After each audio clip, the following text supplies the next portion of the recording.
Hello मेरे प्यारे दोस्तों, यह कहानी मन्नत एक अधूरी ख्वाहिश भाग 27 है। उम्मीद करती हूँ कि आपको मेरी कहानी पसंद आ रही होगी। चलिए हम इस कहानी में आगे बढ़ते हैं। दुबई की चमकती हुई रात, नीचे शहर की रोशनी ऐसे जगमगा रही थी मानो सितारों का पूरा आकाश जमीन पर उतर आया हो। लेकिन इस वक्त शहर के सबसे टॉप होटल की सबसे ऊंची मंजिल पर बने वीआईपी स्वीट की बालकनी में खड़ा वेदांश राठौर अपने ही अंधेरे में कैद था। शावर से निकला हुआ उसका बदन अभी भी पानी की बूंदों से भीग रहा था।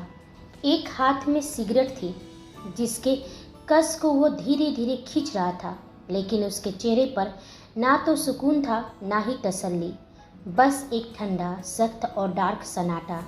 धुएं के हल्के हल्के बादल उसके आसपास तैर रहे थे और उसकी आंखें कहीं बहुत दूर खोई हुई थी। वह बार बार उसी लम्हे को याद कर रहा था जब मलिक ने अधिराज राठौर का नाम लिया था। उसके सीने में आग सी उठी थी। अधिराज राठौर, यह नाम उसके लिए सिर्फ कोई नाम नहीं था, बल्कि उसके अतीत का सबसे बड़ा राज, उसकी सबसे गहरी चोट और उसकी पहचान का सच था। वो दांत भींचकर बुदबुदाया, तो क्या सच में सब कुछ उसी से जुड़ा है? मलिक को इतना कुछ कैसे पता? और अब वह उनका नाम क्यों ले रहा है? उनका नाम लेकर वह क्या साबित करना चाह रहा था? वह सोचते सोचते अपने अतीत में खो गया। जब वो 18 साल का था, उस दिन राठौर मेंशन में वेदांश का बर्थडे मनाने की तैयारियां चल रही थी। बड़े बड़े गेट्स पर रंगीन झालरें लगी थी। सेवक दौड़ दौड़ कर व्यवस्थाएं कर रहे थे, लेकिन उस चकाचौंध से दूर वेदांश अपने फार्म हाउस में अकेला बैठा था। उसे बर्थडे कभी पसंद नहीं था। मोमबत्तियाँ, केक, लोग, नकली मुस्कानें, ये सब उसे हमेशा खलता था। उसे सुकून सिर्फ अकेलेपन में मिलता था। वह बालकनी में बैठा किताब पलट रहा था, तभी उसके फार्म हाउस के गेट पर अचानक एक काली कार आकर रुकी। इंजन बंद हुआ और उसमें से एक शख्स उतरा। उनकी उम्र 50 के करीब होगी। चेहरे पर थकान के साथ रहस्यमयी शक्ति, आंखों में अजीब सी चमक। धीरे धीरे कदम रखते हुए वह शख्स अंदर की ओर बढ़ा। वेदांश की नज़र जैसे ही उस पर पड़ी, उसकी आंखें सिकुड़ गई। उसने ठंडी धारदार आवाज़ में पूछा, कौन हैं आप, और ऐसे मेरी जगह पर घुसने की हिम्मत कैसे की? उसने तुरंत अपने सिक्योरिटी गार्ड्स को इशारा किया, लेकिन तभी वो शख्स झुककर सीधा उसके सामने सिर झुका लेता है और अपनी भारी आवाज़ में कहता है, किंग, प्लीज़ मेरी पूरी बात सुन लीजिए। आपके सिक्योरिटी गार्ड्स ने मुझे रोकने की पूरी कोशिश की थी, लेकिन अब वह सब बाहर पड़े हैं। जिंदा है पर हिलने डुलने की हालत में नहीं है। वेदांश की आंखों में चौंक और गुस्से की लहर दौड़ गई। वह कुर्सी से उठ खड़ा हुआ और उसकी आवाज़ पूरे हॉल में गूंज उठी। व्हाट? उसकी सर्द आवाज़ किसी तलवार की तरह कटीली थी। तुम हो कौन और मुझे किंग क्यों बुला रहे हो? आखिर चाहते क्या हो तुम? वो शख्स जरा भी नहीं घबराया। उसने गहरी सांस ली और बोला, किंग, मेरा नाम सेरा है। मैं कभी आपके पिता का राइट हैंड था। आज मैं यहाँ एक अमानत लौटाने आया हूँ। वो अमानत जो आपके पिता ने आपको सौंपने के लिए मेरे पास छोड़ी थी। उन्होंने कहा था जब उनका बेटा 18 साल का हो जाएगा तभी उसे यह सौंपी जाए। आज आप 18 साल के हो गए हैं। अब वक्त आ गया है किंग। आपकी असली दुनिया आपका इंतज़ार कर रही है। वे सारे काम जो आपके पिता अधूरे छोड़ गए थे, उन्हें अब आपको पूरा करना है। वेदांश उसकी बातें सुनकर अचानक जोर जोर से हंस पड़ा। उसकी हंसी में कड़वाहट और गुस्सा दोनों था। क्या बकवास कर रहे हो तुम? वह तेज आवाज़ में बोला, मेरे डैड अंगद राठौर, जिन्हें मैं वैसे भी बिल्कुल पसंद नहीं करता, लेकिन वही मेरे पिता हैं। और तुम कह रहे हो कि उन्होंने मेरे लिए कोई अमानत छोड़ी है? हाँ, यह बहुत बड़ा मजाक है। अगर उन्हें मुझे कुछ देना ही होता तो वो खुद यहाँ आते, तुम्हें नहीं भेजते। और अब बताओ कि तुम हो कौन और किस मकसद से यहाँ आए हो? बेहतर होगा इससे पहले कि मेरा दिमाग सटक जाए, यहाँ से निकल जाओ। उसकी आंखें लाल हो चुकी थी। सिक्योरिटी गार्ड्स को उसने फिर से इशारा किया, लेकिन अजीब बात यह थी कि कोई अंदर नहीं आया। सेरा अभी भी वहीं खड़ा था, 1 इंच भी नहीं हिला। उसकी आवाज़ भारी और गूंजती हुई थी, किंग, मैं आपके पिता अंगद राठौर की बात नहीं कर रहा हूँ। वह ठहरकर धीरे धीरे बोला, मैं बात कर रहा हूँ आपके बायोलॉजिकल पिता अधिराज राठौर की। कमरे में जैसे सन्नाटा छा गया। वेदांश के चेहरे का रंग उड़ गया, उसकी सांसें तेज हो गई। व्हाट नॉनसेंस, वह बड़बड़ाया। मेरे पिता अंगद राठौर है, मैं अंगद राठौर का बेटा हूँ, समझे तुम? वेदांश के हाथ सेरा की गर्दन पर कस गई। मैं तुम्हारी उम्र का लिहाज कर रहा हूँ। इससे पहले कि सच में मेरा दिमाग हिल जाए, निकलो यहाँ से, वरना तुम्हारी लाश यहाँ से जाएगी। लेकिन सेरा के चेहरे पर अभी भी एक अजीब सी रहस्यमयी मुस्कान थी। वह बोला, आप चाहे तो मुझे जान से मार सकते हैं, मैं उफ तक नहीं करूँगा, लेकिन यही सच है, मैं आपके पिता अधिराज राठौर की बात कर रहा हूँ। यह सुनते ही वेदांश का हाथ उसकी गर्दन से ढीला हो गया, मानो उसमें जान ही ना बची हो। उसकी सांस भारी हो गई। वह खुद को संभालने की कोशिश कर रहा था, लेकिन यह सच किसी जहर से कम नहीं था। नहीं नहीं, यह नहीं हो सकता। तुम क्या बोल रहे हो? मुझे कुछ समझ में नहीं आ रहा है। वेदांश की आवाज़ लड़खड़ाई। मैं जब से होश संभाला हूँ, तब से अंगद राठौर को ही मैंने अपना पिता समझा है। वही मेरे पिता है। कह दो कि तुम झूठ बोल रहे हो। तभी सेरा ने कहा, नहीं किंग, यही सच है, आप अधिराज राठौर के बेटे हैं। अधिराज राठौर, माफिया वर्ल्ड का किंग, आप उन्हीं के बेटे हैं। सेरा ने अपनी बात जारी रखा। उसकी आंखें दर्द से भरी थी, लेकिन आवाज़ दृढ़ थी। वह वेदांश को उसके माँ बाप का सच बताता है। आपकी माँ, उन्होंने आपको बचाने के लिए ही वह दर्दनाक नाटक रचा था। जब उन्हें लगा कि आपके पिता अधिराज राठौर खतरे में हैं या उन्हें मार दिया गया है, तो उन्होंने फैसला किया कि दुश्मनों से बचाने का एकमात्र तरीका यही है कि वह यह साबित करे कि उनका कोई बच्चा है ही नहीं या वह मर चुका है। सेरा ने समझाया, उन्होंने जानबूझकर आपको अनाथ आश्रम में छोड़ा। उन्हें लगा कि यदि आप एक लावारिस बच्चे के रूप में बड़े होते हैं तो आपके पिता के दुश्मन आप तक नहीं पहुंच पाएंगे। उन्होंने यह सब अपने कलेजे पर पत्थर रखकर किया। वेदांश के चेहरे पर अविश्वास और दर्द का मिश्रण था।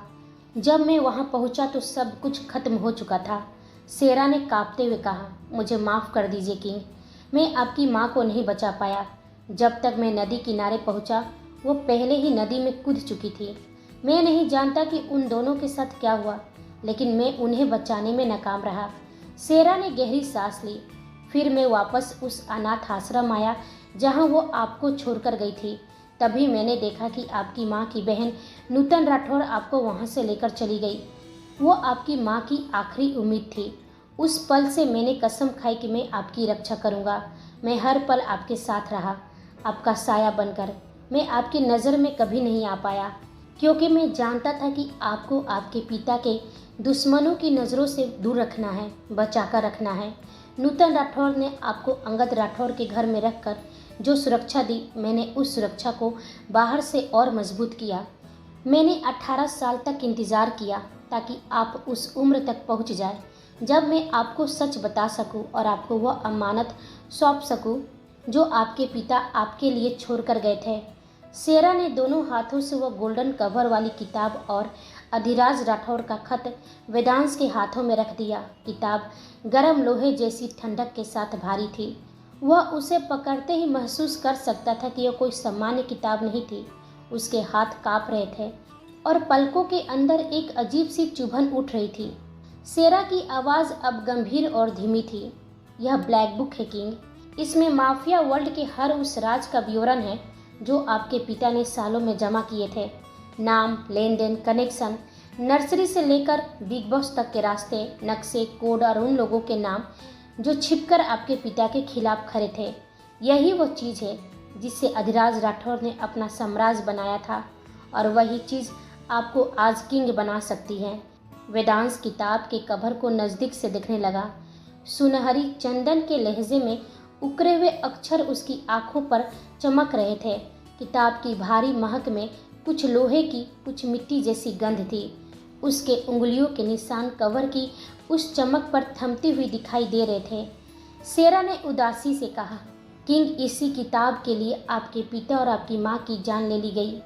आपके पिता ने मुझसे कहा था कि जब भी ऐसी स्थिति आए कि उनके खानदान में कोई ना बच पाए तो मैं यह किताब जला दूं। यह किताब कभी किसी गलत हाथ में नहीं लगनी चाहिए।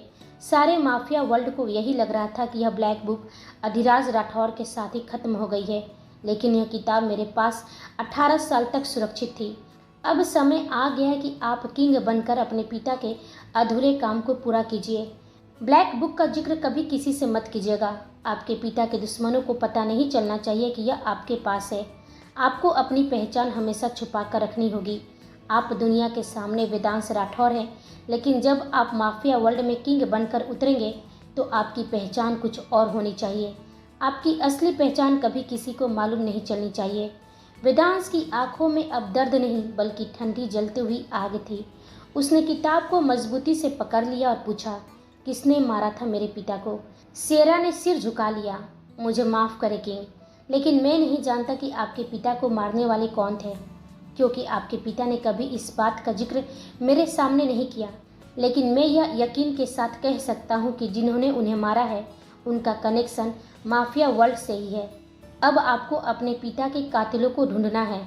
शेरा वहाँ धीरे से उठा और बोला, किंग, यदि आपको कभी मेरी ज़रूरत हो तो मुझे याद कीजिएगा। आज मैं अपना फ़र्ज निभाकर यहाँ से जा रहा हूँ।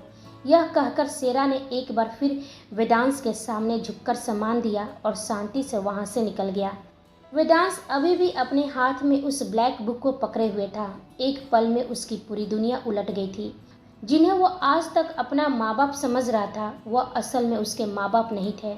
उसका मन कर रहा था कि वह चिल्लाए, कुछ तोड़फोड़ करे, लेकिन वह यह भी नहीं कर सकता था, क्योंकि अब वो वेदांश राठौर नहीं बल्कि अधिराज राठौर की विरासत था। अब वह दोहरी जिंदगी जीने जा रहा था। बाहर की दुनिया के लिए एक बिजनेसमैन वेदांश राठौर और अंधेरी दुनिया के लिए एक अज्ञात किंग, जिसका उद्देश्य केवल बदला लेना था। उसने ब्लैक बुक को खोला। अंदर के कोड और अजीब प्रतीक उसके सामने एक नई खतरनाक पहेली लेकर आए थे। वेदांश अभी भी उस ब्लैक बुक को कसकर पकड़े हुए था। उसकी आंखें दूर शून्य में टिकी थी। तभी उसकी नज़र हॉल में मौजूद मयंक और कबीर पर पड़ी, जो दोनों हक्के बक्के खड़े थे और शेरा के जाने तक की सारी घटना सुन चुके थे। वो दोनों वेदांश को लेने ही वहाँ आए थे। कबीर ने तुरंत आगे बढ़कर चिंता से पूछा, यह सब क्या था यार? कौन था वो आदमी और वो तुमसे क्या कह गया? तुमने उसे जाने क्यों दिया? उसकी आवाज़ में हड़बड़ाहट थी। मयंक भी शांत पर गहरी चिंता के साथ वेदांश के पास आया। उसने वेदांश के कंधे पर हाथ रखा और पूछा, यार तू ठीक है ना? तुम्हारे हाथ में यह कैसी किताब है? तू बहुत परेशान लग रहा है। वेदांश ने गहरी सांस ली और खुद को पूरी तरह से संभालते हुए अपनी आंखों से सारी भावनाओं को झाड़ दिया। उसकी आवाज़ अब एकदम सपाट और गंभीर थी। कबीर और मयंक, यह राज हम तीनों के बीच ही रहेगा। यह यहीं पर ख़त्म हो जाना चाहिए। मैं नहीं चाहता कि मेरे परिवार को, मॉम और किसी को भी यह मालूम चले कि मुझे सच पता चल गया है। मेरी मॉम यह सदमा बर्दाश्त नहीं कर पाएंगी। उनका मुझ में जान बसता है, इसलिए आज तक मैंने उन्हें ही अपना मॉम समझा है, माना है, और वही मेरी मॉम है भी, और यही मेरा सच है। वेदांश के चेहरे पर एक नया संकल्प झलक रहा था। उसने अपने हाथों में पकड़े ब्लैक बुक को महसूस किया और कहा, लेकिन जिस उम्मीद के साथ मेरे असली माँ बाप ने मेरे लिए इतना बड़ा त्याग किया है, उससे भी पूरा करने का समय आ गया है। उसकी आवाज़ में अब एक ठंडा निश्चय था। मैं माफिया वर्ल्ड का नया किंग बनूंगा और उनके कातिलों को जरूर ढूंढ लूँगा। यही सोचते हुए वेदांश अपने वर्तमान में लौट आया। उसका अतीत अचानक उसकी आंखों के सामने चमक उठा था। अंगार की तरह लाल आंखें और गुस्से में कटी हुई सांसें। मलिक को ब्लैक बुक के बारे में पता था। वह दांत पीसते हुए बोला, वह मेरे पिता का नाम लेकर मुझे भड़काना चाह रहा था, लेकिन क्यों? असली मकसद क्या है उसका? उसका मन उलझनों में फंस गया था। मलिक जो मेरे पिता का दोस्त है, आज तक यह बात क्यों मुझसे छुपा रहा था? वहीं दूसरी ओर मुंबई में अचानक मौसम ने भयानक करवट ली। दिन के समय ही ऐसा महसूस होने लगा था जैसे अंधेरा छा गया हो।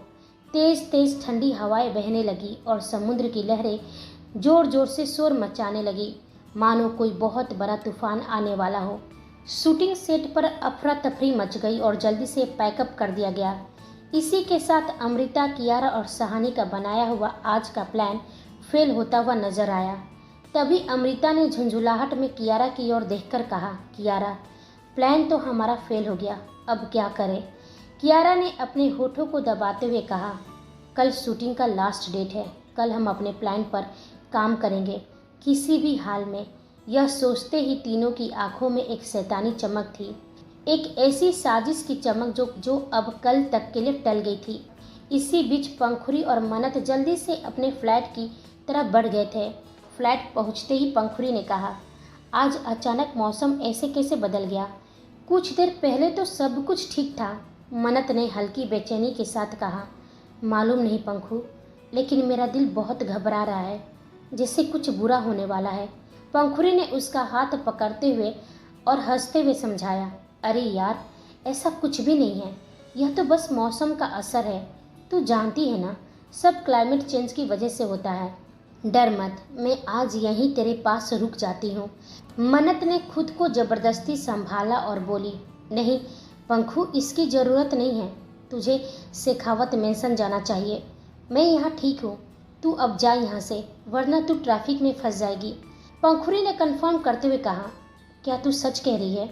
तू सच में ठीक है ना? देख, मैं रुक सकती हूँ, मुझे कोई प्रॉब्लम नहीं होगी।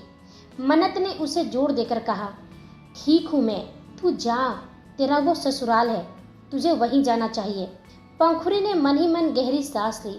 उसे आज मन्नत को अकेला छोड़कर जाने का बिल्कुल मन नहीं था, लेकिन मन्नत के फोर्स करने पर वह बेमन चली गई। वहीं मन्नत पंखुड़ी के जाने से बहुत दुखी थी। वो धीरे से खुद से कह रही थी, सॉरी पंखु, चाहती तो थी कि तू रुके, लेकिन अगर तू रुकी तो मुझे लाइट में सोते हुए देखती तो मुझसे हजारों सवाल करती, जिसका जवाब देना मेरे बस में नहीं था, इसलिए तुम्हें जाने दिया। वहीं बाहर तेज बादल गरजने लगे और हवाएं और भी तेज हो गई। मन्नत अपने फ्लैट की बालकनी में खड़ी थी। बालकनी से मेन रोड साफ दिख रही थी। ठंडी हवाएं उसके चेहरे को सुकून दे रही थी, लेकिन वह इस बात से अनजान थी कि उसकी ज़िंदगी में वही तूफान लौट रहा था जिससे वो अब तक भाग रही थी। उसी समय राव अपनी कार से उसी रास्ते से गुजर रहा था जहाँ से मन्नत उसे देख सकती थी। अचानक उसकी गाड़ी की ब्रेक लगी। क्या हुआ, तुमने क्यों रोका? राव ने सख्त आवाज़ में पूछा। तो ड्राइवर ने जवाब दिया, देखता हूँ सर, और गाड़ी से उतरकर उसका निरीक्षण करने लगा। राव भी कार से बाहर निकला, सिगरेट जलाकर पीने लगा और इधर उधर अपनी नज़रें दौड़ाने लगा। जैसे ही राव की नज़र बालकनी में खड़ी मन्नत पर जाती, ठीक उसी पल अचानक जोरदार बारिश शुरू हो गई और उसी क्षण मन्नत की बिल्डिंग की बिजली भी चली गई। पूरे इलाके में अंधेरा छा गया और राव की नज़र मन्नत से हट गई। वह जल्दी से कार के अंदर आकर बैठ गया। ड्राइवर ने किसी तरह गाड़ी दोबारा स्टार्ट की और वह तेजी से वहां से निकल गए। वहीं लाइट जाने से मन्नत की हालत खराब हो गई थी। घने अंधेरे की वजह से वह अपनी बालकनी की ग्रिल को कसकर पकड़ने लगी थी। यह लाइट अचानक कैसे चली गई? वह डर के मारे कांप रही थी। उसका हाथ पैर कांप रहा था। तूफानी मौसम और अचानक आए अंधेरे ने उसके भीतर का पुराना डर फिर से जगा दिया था। वह जल्दी से अंदर भागी और डरते हुए अपने बिल्डिंग के सिक्योरिटी गार्ड को फ़ोन करने लगी। हेलो भैया, लाइट को क्या हुआ है? आप जनरेटर ऑन क्यों नहीं कर रहे हैं? मन्नत ने घबराई हुई आवाज़ में पूछी। उधर से सिक्योरिटी गार्ड ने कहा, मैम थोड़ा टाइम लगेगा, जनरेटर ख़राब हो गया है, बाहर बारिश भी तेज़ है, कोशिश कर रहे हैं, 1-2 घंटे में लाइट ठीक हो जाएगी।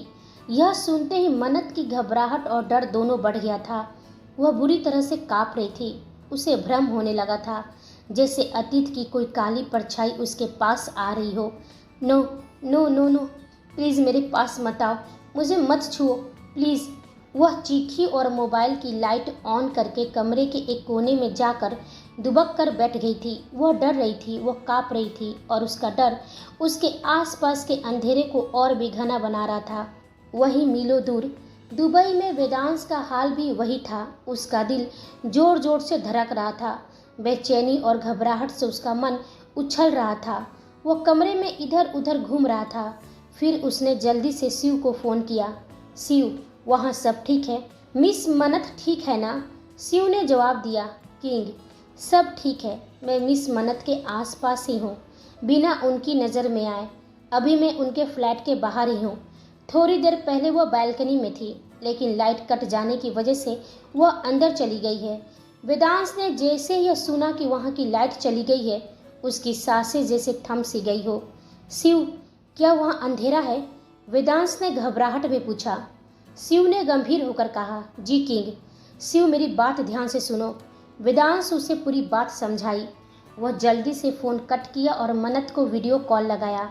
मन्नत कोने में बैठी हुई थी, मोबाइल की फ्लैशलाइट जलाए। उसका पूरा शरीर डर और घबराहट से काँप रहा था। तभी अचानक उसका मोबाइल बजा। बिना देखे उसने झटके से फ़ोन उठा लिया। दूसरी ओर से वेदांश की आवाज़ आई, जान। जैसे ही मन्नत ने वह आवाज़ सुनी, उसका दिल टूट गया। उसकी आंखों से आंसू बह निकले और वो सिसक सिसक कर रोने लगी। जान, प्लीज़ मेरी बात सुनिए।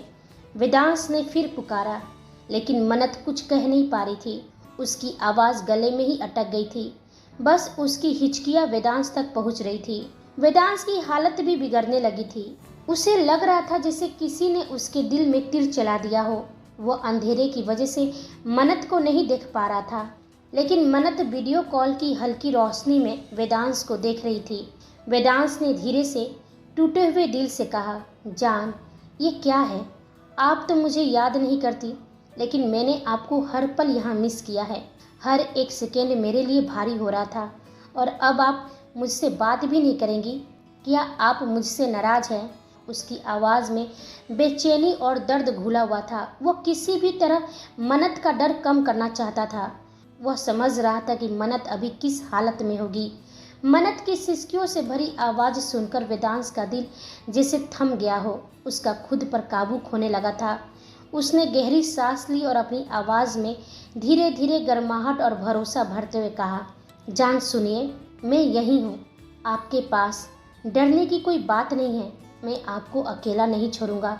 बस आप अपनी आंखें बंद कीजिए और मेरी आवाज़ पर भरोसा कीजिए। मैं यहीं हूँ, आपके सामने, आपके दिल में। मुझे महसूस कीजिए। वेदांश की आवाज़ मोबाइल से गूंज रही थी। मन्नत की आंखें पूरी तरह भर चुकी थी। उसकी उंगलियां काँप रही थी। वह मुश्किल से बोली, मिस्टर राठौर, मुझे बहुत डर लग रहा है। प्लीज़ प्लीज़ आप आ जाइए, मुझे आपकी ज़रूरत है। यह सुनते ही वेदांश के भीतर जैसे सब कुछ थम गया हो। उसके दिल की धड़कन तेज हो गई, आंखें नम हो गई। यह पहली बार था जब मन्नत ने खुद उसे अपने पास आने के लिए कहा था, लेकिन आज उसे अपनी व्यवस्था पर गुस्सा आ रहा था। गुस्से से उसकी मुठ्ठियाँ मोबाइल पर कस गई थी। वहीं दूसरी ओर जैस अपने रूम में पहुंच चुकी थी। जैसे ही उसने अंदर कदम रखा और लाइट ऑन किया, उसकी सांसें थम सी गई थी। डर और हैरानी से उसकी आंखें फैल गई और गला सूख गया। सामने बेड पर राव आराम से लेटा हुआ था। उसकी गहरी और सर्द नज़रें सीधे जैस पर टिक गई थी। आप यहाँ? जैस के शब्द टूटते टूटते उसके होठों से निकले। उसके माथे पर ठंडे पसीने की बूंदें फैल गई थी। राव झट से बेड से उठा और अगले ही पल उसके करीब था। उसके चेहरे पर सातिर मुस्कान थी। तुम्हें मुझे देखकर खुशी नहीं हुई जैस? राव ने उसके होठों पर हल्का सा अपना अंगूठा रगड़ते हुए कहा। उसकी आवाज़ में एक अलग ही खतरे की मिठास थी। जैस की सांसें तेज हो गई और उसके दिल की धड़कन कानों में गूंजने लगी। वह जानती थी कि राव का हर कदम, हर इशारा उसके लिए खतरे की घंटी थी। वह तो जैसे दीवार से चिपक गई थी। अचानक अपने सामने राव को देखकर उसके मन में मन्नत की फिक्र खुद से भी ज़्यादा बढ़ गई। वो अंदर ही अंदर सोच रही थी, हे भगवान, ये राव यहाँ कैसे पहुँचाया? अब मन्नत का क्या होगा? क्या मैं राव को मन्नत के बारे में बता दूँ? उसके मन में तुरंत आवाज़ गूंजी, नहीं नहीं, यह धोखा होगा मन्नत के साथ। मैंने उससे वादा किया था कि मैं उसके रास्ते में नहीं आऊँगी, लेकिन अब क्या होगा? जब राव यहाँ है तो यह जरूर किसी न किसी दिन मन्नत को देख ही लेगा। जैस सोचते सोचते डर से काँप उठी। क्या मैं मन्नत को राव के बारे में बता दूँ? क्या करूँ? उसके मन में जवाब नहीं था, सिर्फ डर और उलझन थी। तभी राव ने एक ठंडी सी आवाज़ में कहा, इतनी क्यों डर रही हो? मैं तुम्हारे करीब पहली बार तो नहीं आया हूँ कि तुम इतना घबराओ। उसकी बात सुनकर जस और भी जड़ सी हो गई थी। राव ने और भी पास आकर उसके कमर में हाथ डाला और उसकी आंखों में सातिरपन चमक से देखते हुए बोला, जाओ जल्दी से रेडी हो जाओ, आज रात हम साथ हैं, यह रात हम दोनों के नाम है। फिर वो धीरे से और भी नज़दीक आया और उसके कान के पास मदहोश आवाज़ में फुसफुसाया, तुम्हें मुझे खुश करना होगा, वरना। उसका वाक्य अधूरा रह गया, पर अर्थ साफ था। जैस के होठ सूख गए थे और कमरे में अचानक एक ठंडक घिर आई थी। वही मन्नत की हालत पर वेदांश को खुद पर गुस्सा आ रहा था। वह चाह कर भी अभी उसके पास नहीं जा सकता था। उसने मोबाइल से ही पूछा, जान, आज आपका पूरा दिन कैसा गया? मन्नत का डर थोड़ा कम होने लगा था। उसके चेहरे पर हल्की हल्की मुस्कान उभर आई थी। यह देखकर वेदांश ने एक राहत की सांस ली। वह अपनी बातों में मन्नत को उलझाए रखा। मन्नत को भी एहसास नहीं हुआ कि कब उसके फ्लैट की लाइट वापस आ गई थी। वेदांश ने शिव को तुरंत निर्देश दिया था और शिव ने तेजी से लाइट का इंतजाम कर दिया। अब उसे मन्नत साफ दिखाई दे रही थी। उसके चेहरे पर आंसुओं की लकीरें थी और आंखों में डर था। वेदांश ने धीरे से कहा, जान, अब आप सो जाइए, आप बहुत थकी हुई लग रही हैं। चारों तरफ रोशनी आ चुकी थी और मन्नत को यह देखकर बहुत खुशी हुई। वह मोबाइल डिस्कनेक्ट करने ही वाली थी कि वेदांश ने कहा, नहीं जान, आप मोबाइल डिस्कनेक्ट मत कीजिए, मैं आपको ऐसे ही देखना चाहता हूँ, प्लीज़। मन्नत ने मोबाइल वहीं टेबल पर सेट कर दिया और अपने बेड पर चली गई। धीरे धीरे उसकी आंखें बंद होने लगी, लेकिन वेदांश उसे प्यार से देखता रहा।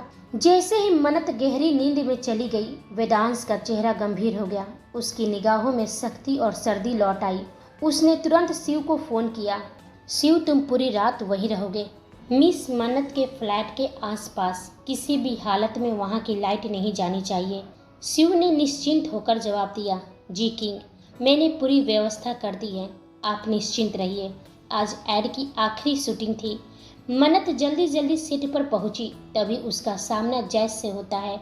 जैस का चेहरा पीला पड़ गया था, जैसे उसके शरीर का सारा खून खींच लिया गया हो। जैसे ही उसकी नज़र मन्नत पर पड़ी, वह और भी डर और घबरा गई। उसके जेहन में पिछली रात का राव का चेहरा घूमने लगा, बेड पर लेटा हुआ उसकी तरफ घूरता हुआ। तभी मन्नत ने चिंतित होकर पूछा, क्या बात है जैस, तुम्हारी तबीयत तो ठीक है ना? जैस का हाथ हल्का हल्का काँप रहा था और उसकी आंखों में दहशत साफ झलक रही थी। वह मन्नत को राव के बारे में बताना चाह रही थी। वह लड़खड़ाती हुई बोली, मनु मनु मैं यह कहना चाह रही थी कि। तभी मन्नत बोली, तुम कुछ मत कहो, बस आराम करो। लग रहा है कि तुम्हारी तबीयत ठीक नहीं है, कुछ ज़्यादा ही काम कराती है तुमसे तुम्हारी बॉस। अब तुम जाओ, मैं यहाँ देख लूँगी।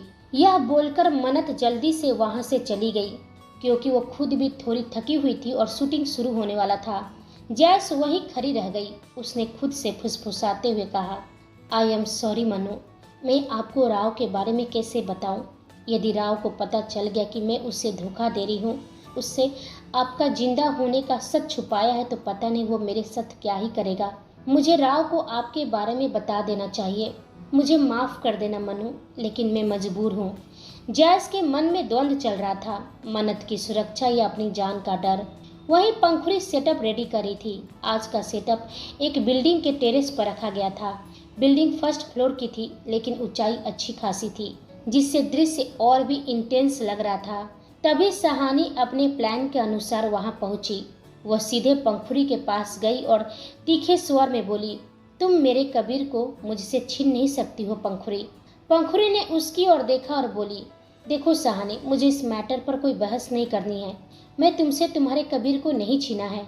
मैं जानती हूँ कि मेरी वजह से तुम्हें बहुत तकलीफ पहुँची है, लेकिन प्लीज़ अब तुम्हें यह सब छोड़कर आगे बढ़ना चाहिए।